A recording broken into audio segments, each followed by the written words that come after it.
Perkenalkan, nama saya Yunia Konstantin Sinaga dengan NIM 23 100 26 029, Fakultas Kedokteran Mula Warman, Program Studi Kedokteran Gigi.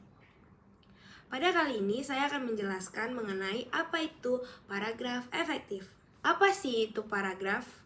Jadi, paragraf itu merupakan penulisan gagasan-gagasan dalam rangkaian-rangkaian kalimat yang memiliki satu kepaduan pikiran dan satuan dari bahasa yang tersusun oleh dua buah atau lebih kalimat, di mana kalimat-kalimat tersebut merupakan suatu kesatuan yang baik secara sistematik dan sintaksis. Paragraf adalah kemampuan kalimat yang saling berkaitan dan biasanya mempunyai satu ide pokok serta cara penulisannya sedikit menjorok ke bagian dalam atau menggunakan garis baru. Paragraf merupakan kumpulan kalimat yang saling berkaitan, berfungsi penting bagi penulis serta juga pembaca. Adapun fungsi-fungsinya sebagai berikut. Yang pertama yaitu fungsi paragraf bagi penulisnya. Nah, dibagi pula menjadi 4 bagian, yaitu yang pertama, agar tulisan tersusun secara sistematis. Yang kedua, membantu penulis mengembangkan dan mengekspresikan gagasan dalam bentuk tulisan. Yang ketiga, memudahkan penulis dalam pengorganisasian gagasan. Kemudian yang keempat, paragraf dijadikan pembatas antar bab dengan bab lain. Kemudian ada pula fungsi paragraf bagi pembaca. Nah, ini dibagi menjadi 3, yaitu agar pembaca mudah memahami gagasan utama dalam suatu paragraf. Kemudian agar pembahasan tidak bosan membaca kalimat panjang dan tidak ada hentinya. Kemudian yang ketiga, pembaca dapat memahami bagaimana cara penulis menyampaikan secara gagasan atau secara sistematis. Adapun ciri-ciri dari paragraf, secara umum ciri-ciri dari paragraf adalah yang pertama, memiliki gagasan utama atau gagasan pokok sebagai topik dalam pengembangan paragraf. Yang kedua, topik ditulis dalam satu kalimat utama sebagai gagasan utama dalam penulisan paragraf. Yang ketiga, dalam paragraf juga dapat beberapa kalimat penjelas yang berisikan detail penjelasan dari kalimat utama. Yang keempat, paragraf ditulis 5 ketukan ke dalam pada baris pertama penulisan paragraf. Nah, pola pengembangan paragraf merupakan suatu cara penulisan untuk mengembangkan gagasan utama menjadi paragraf yang utuh. Di dalam pengembangan paragraf terdapat 2 teknik umum yang biasanya digunakan penulis, yaitu teknik ilustrator dan analisis. Teknik ilustrator adalah teknik mendeskripsikan topik utama dengan kalimat-kalimat penjelas sehingga pembaca dapat menangkap gambar penulisan secara nyata. Sedangkan teknik analisis adalah secara pengembangan paragraf dengan menganalisis kalimat utama secara logis sehingga pernyataan-pernyataan yang diuraikan dapat meyakinkan pembaca. Teknik-teknik dalam pengembangan paragraf dapat dipecah lagi menjadi beberapa bagian. Yang pertama, memaparkan hal-hal yang khusus. Kemudian kedua, memberikan contoh. Yang ketiga, menampilkan fakta. Yang keempat, memberikan alasan. Yang kelima, perbandingan. Keenam, memberikan definisi secara luas.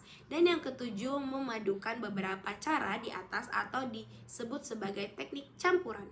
Di samping 7 teknik tersebut, penulis dapat mengembangkan paragraf dengan satu pola tertentu atau kombinasi 2 pola atau lebih.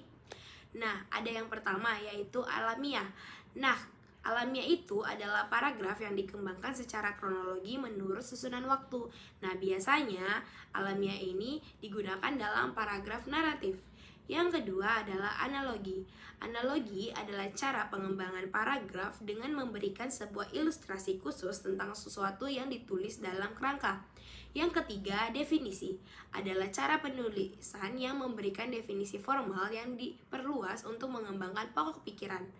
Yang keempat, klasifikasi adalah pengembangan topik utama dengan cara mengelompokkan ke dalam beberapa kelompok berdasarkan sifat atau ciri-ciri tertentu. Yang kelima, sebab akibat. Paragraf dapat membuat satu sebab dan beberapa akibat, begitupun sebaliknya. Yang keenam, komparatif dan kontrastif. Komparatif atau perbandingan dilakukan untuk menjelaskan perbandingan suatu hal untuk memperjelas atau paparan yang ditulis di dalam kerangka. Dan yang kedua itu kan kontraktif, adalah paragraf yang dikembangkan secara menyajikan perbedaan. Oke, paragraf yang baik dan benar itu menurut Paragraf yang baik dan benar menurut Profesor Dr. Muhsindik 2020 pembentukan paragraf yang baik dan benar memerlukan 3 syarat, yaitu kesatuan, kepaduan, kelengkapan. Kita bahas yang pertama, yaitu adalah kesatuan pikiran.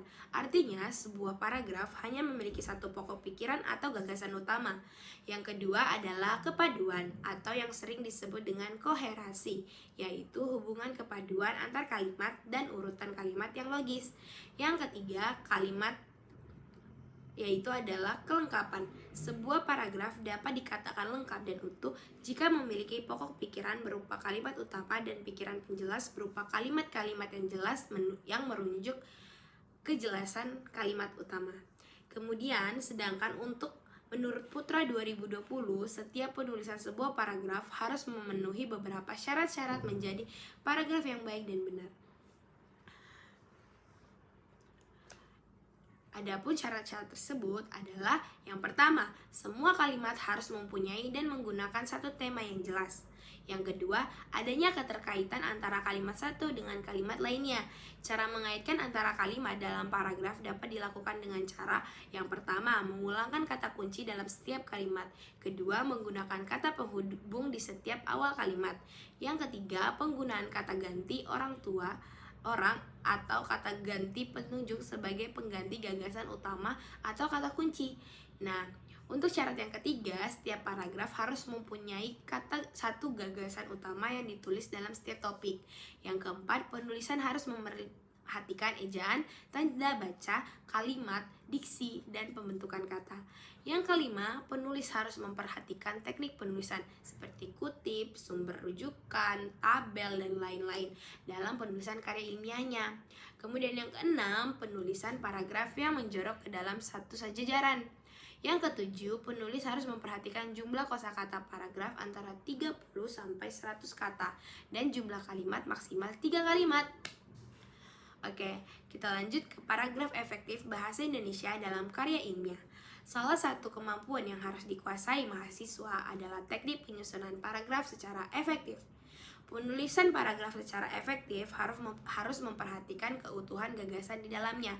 Maksud dari keutuhan di sini adalah sebuah paragraf harus bisa dikembangkan, mudah dipahami, dan memiliki kesatuan alur yang jelas. Nah, ciri-ciri dari paragraf efektif yang pertama, terdapat koherensi antar satu kalimat dengan kalimat yang lain. Yang kedua, memiliki satuan fokus dalam pembahasan gagasan pokok paragraf. Yang ketiga, memerhatikan keefektifan penulisan kalimat-kalimat di dalam sebuah paragraf. Oke, sekian penjelasan saya mengenai paragraf efektif. Terima kasih telah menonton. Bye-bye, sampai jumpa lagi.